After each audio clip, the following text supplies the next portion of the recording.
Hello बच्चों, कैसे हो सभी?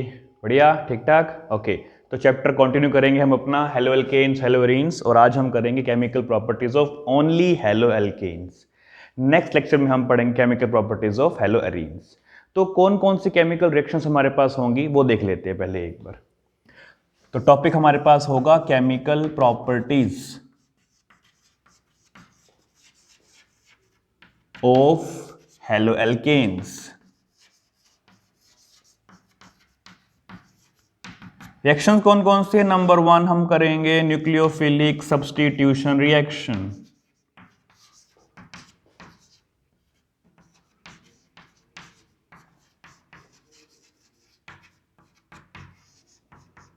सेकंड हमारे पास होगी एलिमिनेशन रिएक्शन।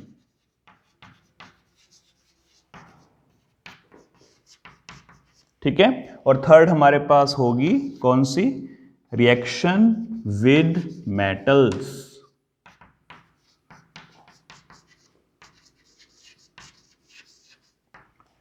इसको हम शॉर्ट में NSR कहेंगे ताकि हमें बार बार ये बड़ा सा नाम ना बोलना पड़े। तो आज हम डिस्कस करेंगे न्यूक्लियोफिलिक सब्स्टिट्यूशन रिएक्शन के बारे में। ठीक है, इसका जनरल फॉर्म क्या होगी एक बार जरा वो देख लेते हैं। तो मेरे पास है कोई भी हेलो एल्केन जिसमें ये जो R है it must have sp3 carbon, और उसी sp3 कार्बन से हेलोजन अटैच होना चाहिए। ठीक है, इसमें ऐड करेंगे कोई न्यूक्लियोफाइल। तो लेट्स से मैं न्यूक्लियोफाइल जो लिया है उस पर नेगेटिव चार्ज है, and this will just perform a displacement reaction. तो X के प्लेस पे Nu न्यूक्लियोफाइल अटैच हो जाएगा, तो हमें मिलेगा RNu प्लस X नेगेटिव। तो न्यूक्लियोफाइल एंटर हुआ, न्यूक्लियोफाइल लीव कर गया, that is why it is called nucleophilic substitution reaction. और जो X नेगेटिव लीव हुआ है इसे बोलते हैं लीविंग ग्रुप।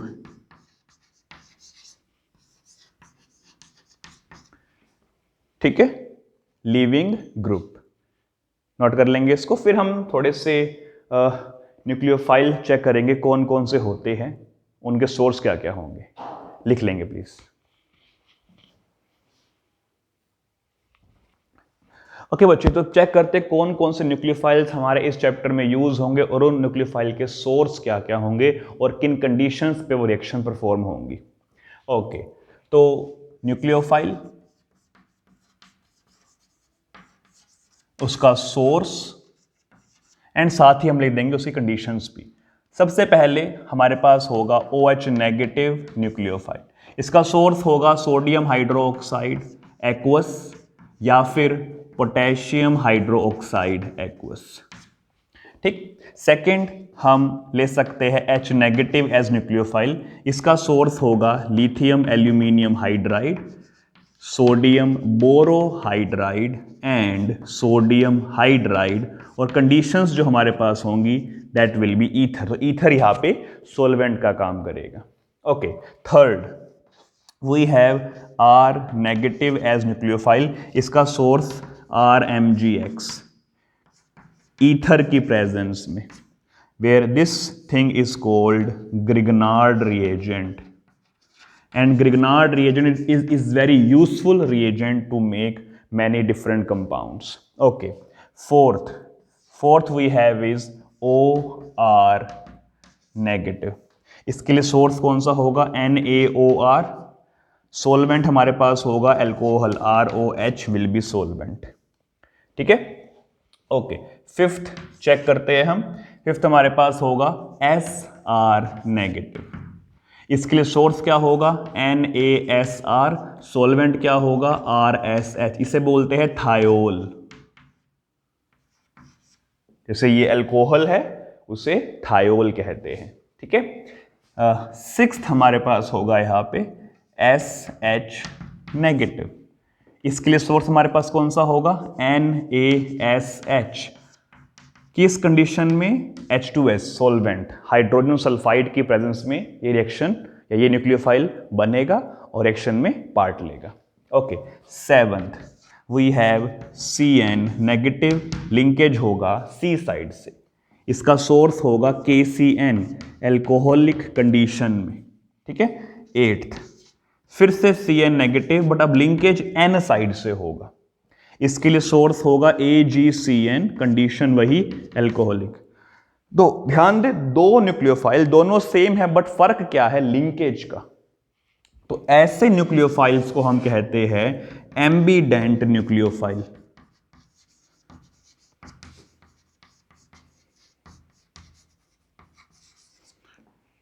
ऐसा हमारे पास एक और एग्जांपल है, 9th नंबर पे देखते हैं उसको।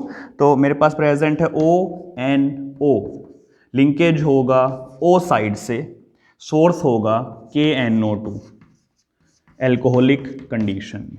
10th में हमारे पास है NO2, लिंकेज होगा N साइड से, सोर्स होगा AgNO2, एल्कोहलिक कंडीशन में। तो ये दोनों भी एम्बीडेंट न्यूक्लियोफाइल ही कहलाते हैं। दोनों का फॉर्मूला सेम है, बट लिंकेज का फर्क होगा। ठीक है, दीज आर कॉल्ड एम्बीडेंट न्यूक्लियोफाइल्स। इसे नोट करें, फिर कुछ और न्यूक्लियोफाइल्स हम चेक करते हैं। ओके बच्चे, तो और न्यूक्लियोफाइल्स चेक करते हैं जो हम यूज करेंगे। तो न्यूक्लियोफाइल हमारे पास है NH3, अमोनिया। इसका सोर्स भी क्या होगा? अमोनिया ही सोर्स होगा। We have RNH2, nucleophile, source RNH2. Third, RNHR prime, source भी यही होगा RNHR prime. We can have tertiary also, RNR prime, R double prime, इसका source भी यही होगा RNR prime, R double prime, same source. ठीक है, तो ये भी हमारे हो गए कुछ nucleophiles. Also we can have as X negative nucleophile, जिसका सोर्स हमारे पास होगा NaX या फिर KX।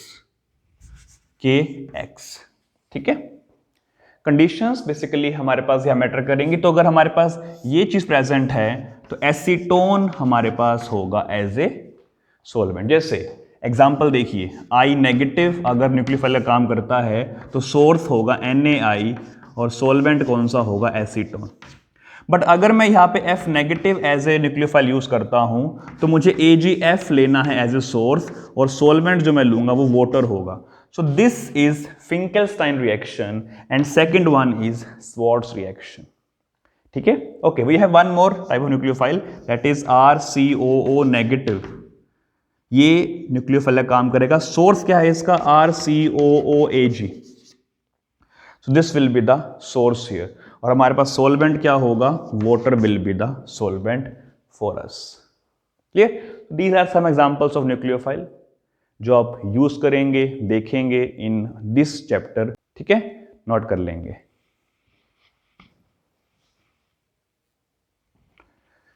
तो बच्चे, अभी हमने न्यूक्लियोफाइल्स की टेबल देखी जिसमें सभी न्यूक्लियोफाइल्स और उनके सोर्सेज हमको दिए गए थे। हमने इसको समझा, याद किया।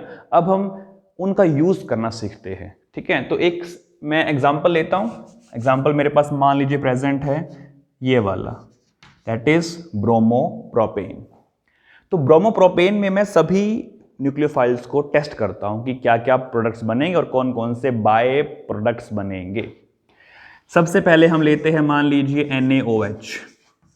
एक्वस कंडीशंस होंगी तो OH will be the nucleophile here. तो we will get OH in place of Br plus NaBr will be the side product. So OH negative has replaced Br negative. Okay, let's take one more example. We have KCN in alcoholic condition. तो CN negative will be nucleophile और linkage कहां से होगा? C side से linkage होगा।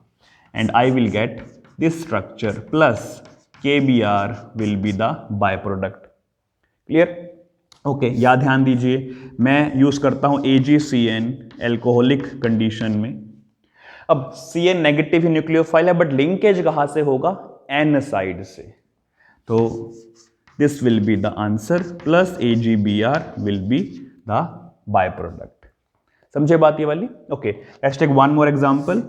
मुझे दिया हुआ है सोडियम हाइड्राइड ईथर की प्रेजेंस में, तो Br की जगह पे H लगा देंगे हम, H plus NaBr will be separated.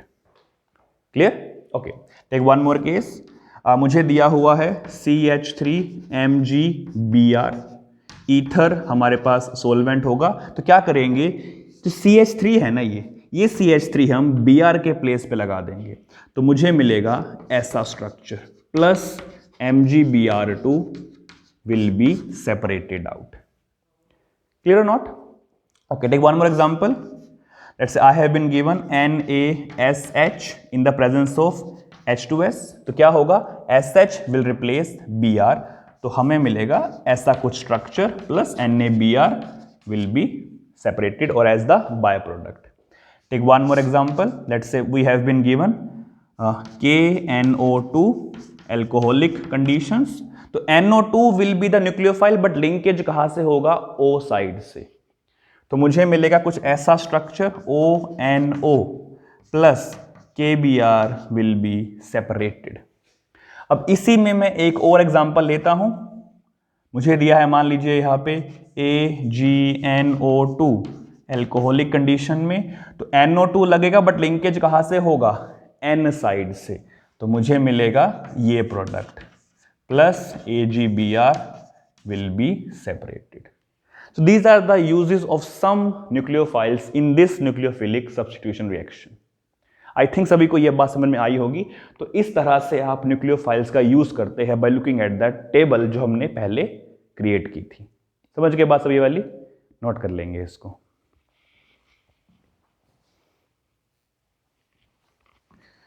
तो बच्चों ये हमारे पास थे कुछ एग्जांपल्स ऑफ NSR. अब हम बात करेंगे मैकेनिज्म की, बट वो हम आज नहीं करेंगे, वो हम करेंगे नेक्स्ट लेक्चर में.